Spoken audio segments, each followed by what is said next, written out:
You did IVF and transferred a perfect 5AA embryo, but it didn't work. You knew the success rates are not 100%, but still, you were hopeful it would only take one try. So you take some time to recoup and undergo another transfer. One more time. You did everything right, everything looked perfect, and yet it didn't stick. At that point, it's not just frustrating and devastating, it becomes confusing. And I want you to know, you're not alone. Today, I'm going to walk you through the 4 areas that most commonly get missed when IVF fails, even when everything looks perfect under a microscope, and exactly how to move forward. I'm Dr. Cindy. My husband, Dr. Cody, and I are the doctors behind Fertility for 2. We help couples get pregnant naturally by identifying and addressing the root causes of infertility. The main focus for IVF clinics is the embryo, and rightfully so. Retrieving, fertilizing, grading, and transferring. And while all that matters, it's not the complete picture.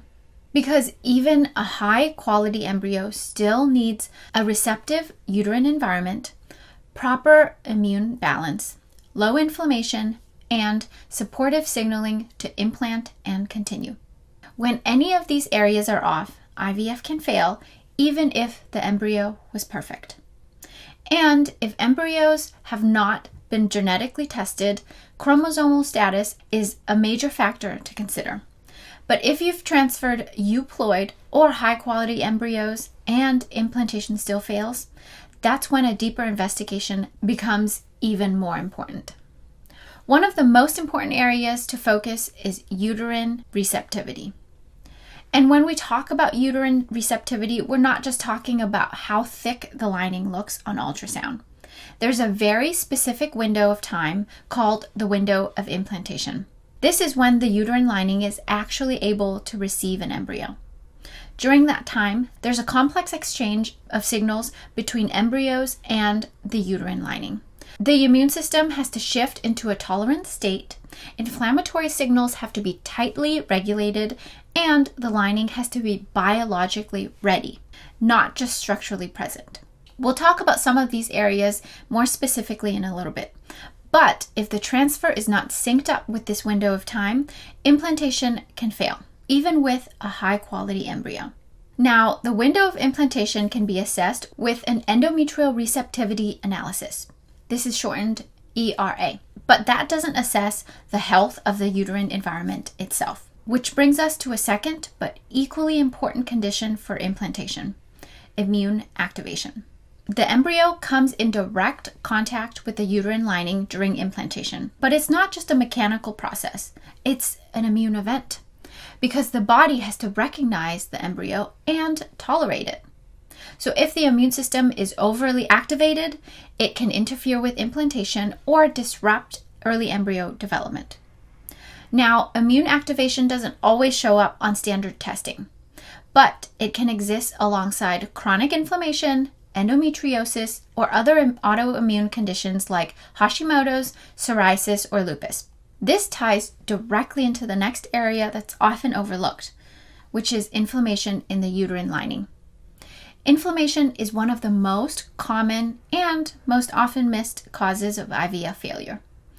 Even low-grade inflammation can reduce uterine receptivity, which disrupts the communication between the embryo and the uterus, which impairs early embryo development. Conditions like chronic endometritis, endometriosis, or uterine dysbiosis can all contribute, and they often go undetected.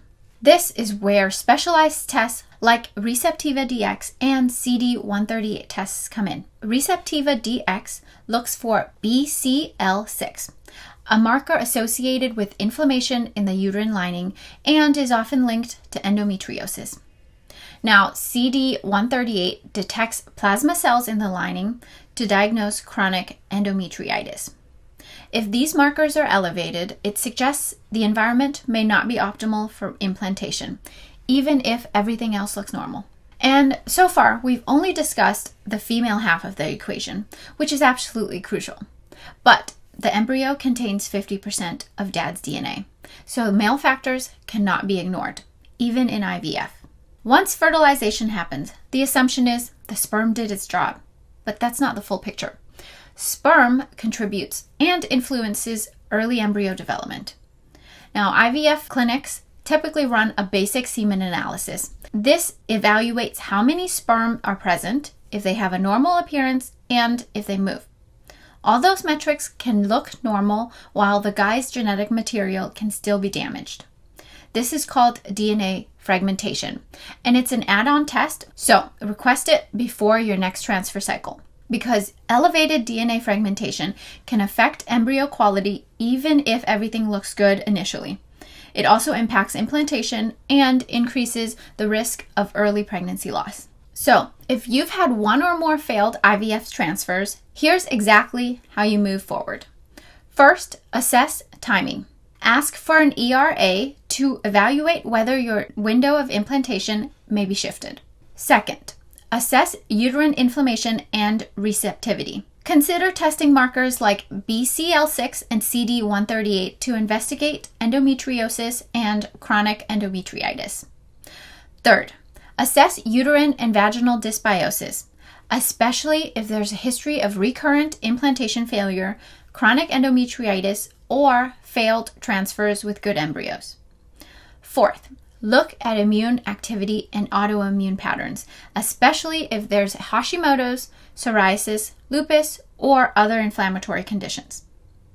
And fifth, assess the male side with sperm DNA fragmentation testing, not just a basic semen analysis.